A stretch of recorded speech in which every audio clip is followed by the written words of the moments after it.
اللهم صل على محمد وعلى آل محمد كما صليت على إبراهيم وعلى آل إبراهيم إنك حميد مجيد. اللهم بارك على محمد وعلى آل محمد كما باركت على إبراهيم وعلى آل إبراهيم إنك حميد مجيد. فأعوذ بالله السميع العليم وبوجهه الكريم وسلطانه القديم من الشيطان الرجيم من همزه ونفثه ونفخه. بسم الله الرحمن الرحيم. الف لام میم غلبت الروم في أدنى الأرض وهم من بعد غلبهم سيغلبون في بضع سنين.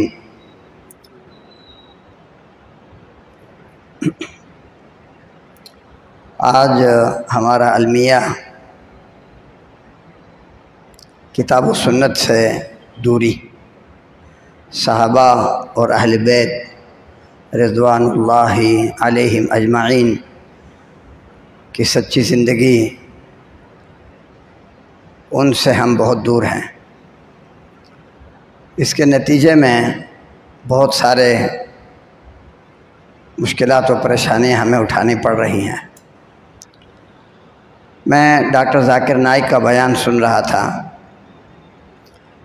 انڈونیشیا کا ایک نوجوان وہ ڈاکٹر صاحب سے کہتا ہے کہ میں آپ سے کچھ سوالات کرنا چاہتا ہوں، اور میں آپ کو یہ بتانا بھی چاہتا ہوں کہ میں نماز بہت اچھی پڑھنا جانتا ہوں، اس لیے کہ میں پہلے مسلمان تھا اور اب میں عیسائی ہو چکا ہوں. پہلے میں مسلمان تھا، اب میں عیسائی ہو چکا ہوں. میں کیوں عیسائی ہوا؟ کہتا ہے کہ میں نے دیکھا کہ مسلمان اور عیسائی دونوں اس بات پر متفق ہیں کہ عیسیٰ علیہ السلام نزول فرمائیں گے، آسمان سے آئیں گے. تو جب وہ دوبارہ آئیں گے، محمد رسول اللہ صلی اللہ علیہ وآلہ وسلم تو فوت ہو چکے، تو آخری پیغمبر کون ہوئے؟ عیسیٰ. سیدنا عیسیٰ علیہ السلام وہی آخری پیغمبر ہیں. تو جب وہی آخری پیغمبر ہیں تو میں انہی کو کیوں نہ مانوں؟ اب دیکھیں، ہے مسلمان، ہم نے قرآن اور حدیث سے رابطہ نہیں کیا، دیگر سارے علوم، انجینئرنگ کیا، ٹیکنالوجیہ اور جغرافیہ اور سب ہم نے پڑھا، صرف قرآن اور حدیث ہم نے اس پہ توجہ نہیں دی. نتیجہ کیا نکل رہا ہے کہ آج ہمارے بڑے بڑے پروفیسر، بڑے بڑے ڈاکٹر وہ مرتد ہو رہے ہیں. ڈاکٹر ذاکر نائک اللہ تعالیٰ ان کی حفاظت فرمائے اور ان کے پروگراموں کو اللہ قبول کرے، انہوں نے پھر اس کو سمجھایا کہ دیکھو عیسیٰ علیہ السلام دوبارہ کیوں آئیں گے، صرف ایک بات بتانے کے لیے کہ لوگوں، مجھے جب اللہ نے آسمان پہ اٹھا لیا تھا، میں خود نہیں گیا، میرے رب نے مجھے اٹھایا. میں تمہارا رب نہیں ہوں، میں تمہارا الہ نہیں ہوں.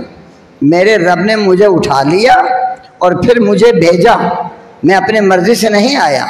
اور مجھے کیوں بھیجا؟ صرف اس لیے بھیجا کہ تم لوگوں نے میرے اٹھائے جانے کے بعد مجھے تم نے خدا کہنے شروع کیا. تو میں تمہیں یہ بتانے آیا ہوں کہ میں خدا نہیں ہوں. خدا رب اللہ وہ آسمانوں پر، اس کے حکم پر میں آیا، میں گیا اور پھر میں آیا. اب وہ نوجوان جو ہے اس کو ان کی بات سمجھ میں آتی ہے. پھر ڈاکٹر صاحب ان سے پوچھتے ہیں کیا آپ عیسیٰ علیہ السلام کو، آپ اللہ تعالیٰ کو الہ واحد مانتے ہیں؟ کہتے میں مانتا ہوں. عیسیٰ کو اللہ تعالیٰ کا پیغمبر مانتے ہیں؟ کہتے میں مانتا ہوں. محمد رسول اللہ کو آخر الزمان پیغمبر مانتے ہیں؟ میں مانتا ہوں. پھر تو آپ مسلمان ہیں. پڑھیے اشہد ان لا الہ الا اللہ اشہد ان محمد رسول اللہ کو کلمہ پڑھایا.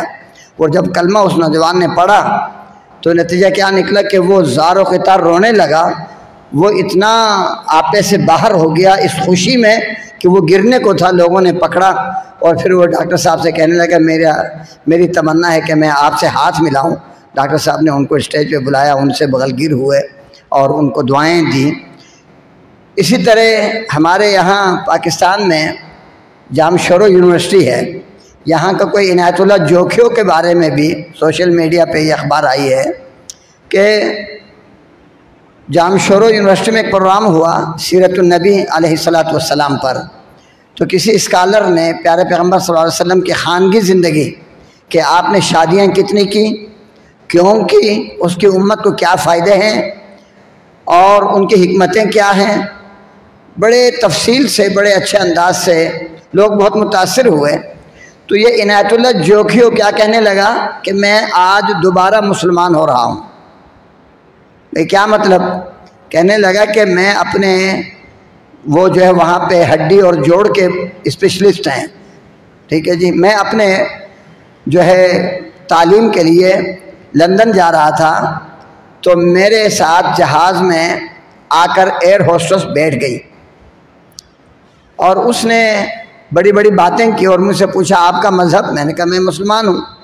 کہنے لگا آپ کے نبی کا نام ہے؟ میں نے کہا محمد الرسول اللہ صلی اللہ علیہ وآلہ وسلم۔ کہ آپ اس کو نبی مانتے ہیں جس نے 11 شادیاں کی؟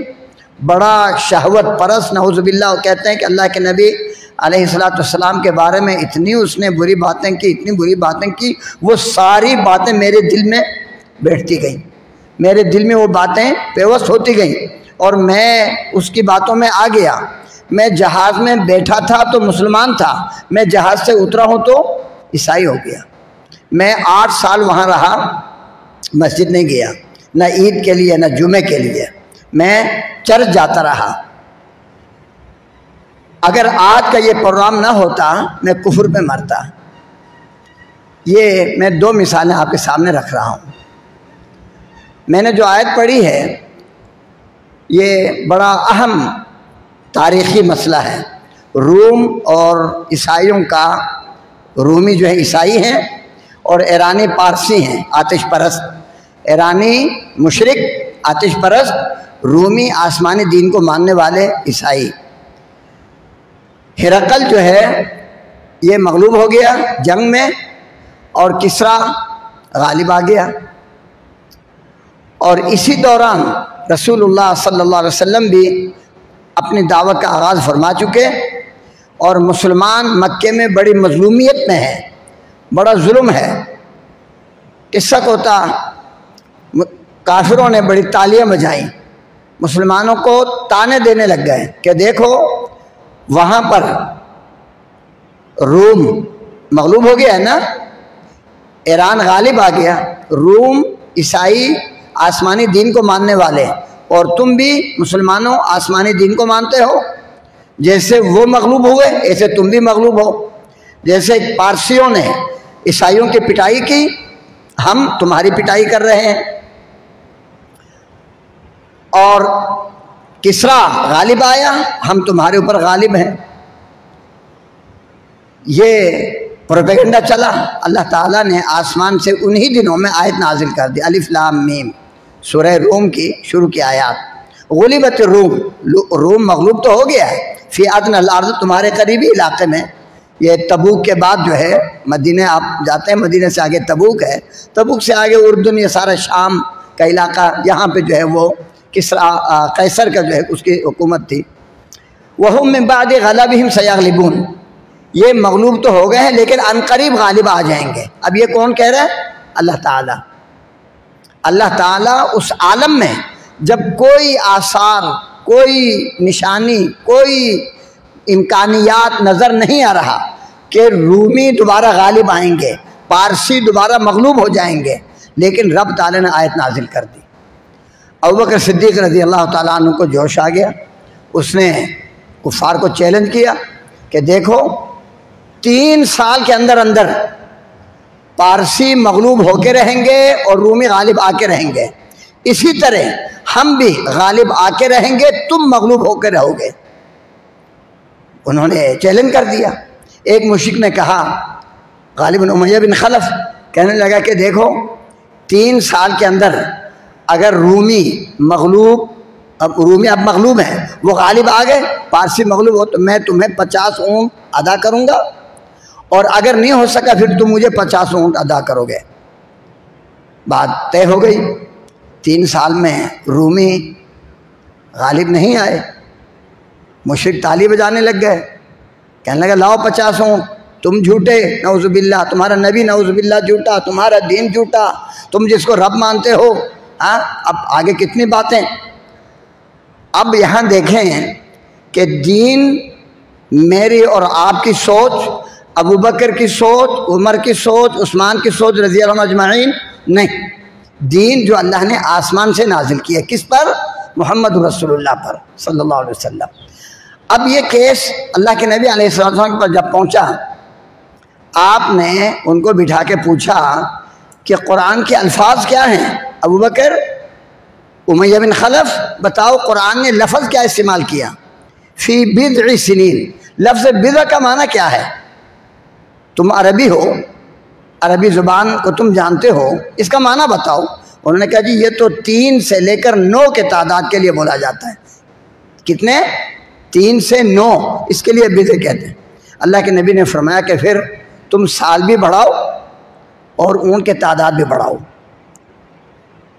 کیونکہ جب اللہ نے لفظ بضع کہا، یہاں دیکھیں مشرک تھا، مشرک، لیکن ضدی عنادی نہیں تھا۔ اس نے لغت کی، اپنی زبان کی حقیقت کو دیکھا، اس کو اپنی غلطی کا احساس ہوا۔ ابوبکر صدیق کی غلطی کا بھی احساس ہوا، انہوں نے اونٹ کی تعداد بھی بڑھا دی اور سال بھی بڑھا دیے۔ رسول اللہ صلی اللہ علیہ وسلم 6 ہجری میں صلح حدیبیہ میں تھے، 6 ہجری میں صلح حدیبیہ، جس کو قرآن نے کہا اِنَّا فَتَحْنَا لَكَ فَتْحًا مُبِينًا، اور ادھر سے خبر آ گئی رومی غالب، پارسی مغلوب، دوبارہ جنگ ہوئی۔ اب یہاں میں نے اور آپ نے جس چیز کو سمجھنا ہے وہ یہ ہے کہ ہمیں دین، ابو بکر جیسا عربی، امیہ جیسا عربی، ان کو غلطی لگی، وہ بہت بڑی غلطی کر بیٹھے۔ اگر اللہ کے نبی علیہ السلام ان کی اصلاح نہ فرماتے تو وہ اپنے غلطی پہ کہاں سے کہاں جا سکتے تھے، ان کی لڑائی چھڑ سکتی تھی، وہ بہت بڑا جو ہے نا مسئلہ بن سکتا تھا۔ پیارے پیغمبر کے پاس گئے جن پر وحی آتی ہے، قرآن کے اصطلاحات کو آپ بہتر سے بہتر جانتے ہیں، آپ نے جو تشریح کر کے فرما دی اس کو مشرک کو بھی تسلیم کرنا پڑا، اور ابو بکر کو تسلیم کرنا ہی تھا رضی اللہ تعالیٰ عنہ وارضا۔ تو بیعین ہی مجھے اور آپ کو بھی، اگر دین سے ہم مخلص ہیں، اللہ سے مخلص ہیں، اپنے نفس سے مخلص ہیں، فکر آخرت ہے، ذکر الہی ہے، صلاۃ، سیام، حج، ان سب سے، تو ہمیں جیسے ابو بکر اور ابو بکر صدیق رضی اللہ عنہ اللہ کے نبی سے ہر چیز سیکھتے رہے، سمجھتے رہے، اور مصلی نبوی پر ابو بکر کے علاوہ کسی اور کو اجازت نہیں ہوئی۔ کیوں؟ کہ وہ ہر بات میں اللہ کے نبی کے پاس پہنچتے، سیکھتے، سمجھتے۔ اس لیے اللہ نے انہی آیات کے بعد کیا فرمایا؟ وعد اللہ، یہ اللہ کا وعدہ ہے، معمولی بات نہیں۔ ولیکن اکثر الناس لا یعلمون، آج بھی اکثریت اللہ کے وعدے کو نہیں جانتی۔ یعلمون، جو جانتے ہیں وہ کیا ہے؟ ظاہرا من الحیات الدنیا، دنیا کے رکھ رکھاؤ، دنیا کے ظاہر کے رکھ رکھاؤ، کھانا کیسا ہے، پینا کیسا ہے، پیٹ میں کیا ڈالنا ہے، جیب میں کیا ڈالنا ہے، آپ کی شادی میں نے کیا دینا ہے، آپ نے میری شادی میں کب آنا ہے، کیسے آنا ہے، کیا جو ہے نا لباس پہننا ہے، کیا اس کا میچ ہونا چاہیے۔ ہم صرف ان چیزوں میں لگ گئے، اور جو وعد اللہ، قیامت ہے، جنت ہے، جہنم ہے، فرشتے ہیں، انبیاء علیہ السلام، اللہ کی کتابیں، ہم ان سے بالکل ناآشنا ہو گئے۔ فرمایا کہ یعلمون ظاہر من الحیات الدنیا وہم عن الآخرۃ ہم غافلون، آخرت سے غافل ہیں۔ تو اس چیز کو سامنے رکھ کر الحمدللہ جامع بکر آپ کا جو ہے اچھا تعارف والا ادارہ ہے، آپ سب جانتے ہیں الحمدللہ۔ یہاں کے بہت سارے فاضلین، شیخ بلال صاحب بھی، شیخ عبدالرؤوف صاحب، شیخ عبداللہ ناصر صاحب، ہاں جی، اور دیگر جو ہے سب، تو ایک پروگرام بنایا ہے دعوت اور تبلیغ کا، جس کا آج ایک سلسلہ یہاں پہ ہم نے رکھا۔ تو میں آپ اور علماء کرام کے درمیان حائل ہونا نہیں چاہتا، تو میں جو ہے ان باتوں پہ اکتفا کرتا ہوں۔ میری اور آپ کی ضرورت کتاب اللہ ہے، سنت رسول اللہ ہے، اور منہج صحابہ اور اہل بیت ہے۔ ہمیں انہی پہ نگاہ رکھنا ہے، انہی کے نقش قدم پر چلنا ہے۔ موجودہ دور کے فتنوں سے اگر میں اور آپ اپنے آپ کو بچانا چاہتے ہیں تو ہمیں اللہ بچائے گا، جیسے اللہ نے نبیوں کو بچایا، اکیلے ابراہیم کو بچایا اور پوری قوم برباد ہو گئی، اکیلے نوح اور ان پر ایمان لانے والے ٹوٹل 80 آدمیوں کو بچایا، پوری جمہوریت تباہ ہو گئی۔ اسی طرح اللہ تعالیٰ نے محمد رسول اللہ صلی اللہ علیہ وسلم کی بدر میں مدد کی 313، اور وہ کتنے ہزار کی تعداد میں صحابہ کرام 13 افراد وہ جنگوں میں گھس جاتے ہیں اور پورے جو ہے لاؤ لشکروں پہ وہ غلبہ پاتے ہیں۔ اس کی وجہ کیا تھی؟ لا الہ الا اللہ، ایک اللہ کے علاوہ کسی کی کبھی بھی کہیں بھی نہیں ماننی۔ اللہ کے کون سے ماننی ہے؟ یہودی بھی کہتے ہیں ہم اللہ کے مانتے ہیں، عیسائی کہتے ہیں ہم اللہ کے، ہندو کہتے ہیں ہم اللہ کے مانتے ہیں۔ ہم پر پابندی محمد رسول اللہ صلی اللہ علیہ وسلم نے جو زبان سے فرمایا تھا، عمل کر کے دکھایا تھا، صحابہ کرام نے آنکھوں سے دیکھا تھا، کانوں سے سنا تھا، اور اس پہ پھر استقاموا، ڈٹ گئے تھے۔ اللہ ہمیں بھی یہی استقامت عطا کرے، ٹھیک ہے جی، اور یہی منہج اللہ کو پسند ہے۔ اللہ تعالیٰ مجھے آپ کی توفیق دے۔ وصلی اللہ وسلم علی خیر خلقہ محمد۔ السلام علیکم۔ جزاکم اللہ خیرہ۔ اب میں دعوت دیتا ہوں ہمارے اگلے معزز مہمان فضیلت الشیخ الاستاذ خالد حسین گورایا حفظہ اللہ کا۔ اور سچی بات ہے، یہ ہمارے بڑے قیمتی لمحات ہیں اور آپ بڑے خوش نصیب ہیں کہ آپ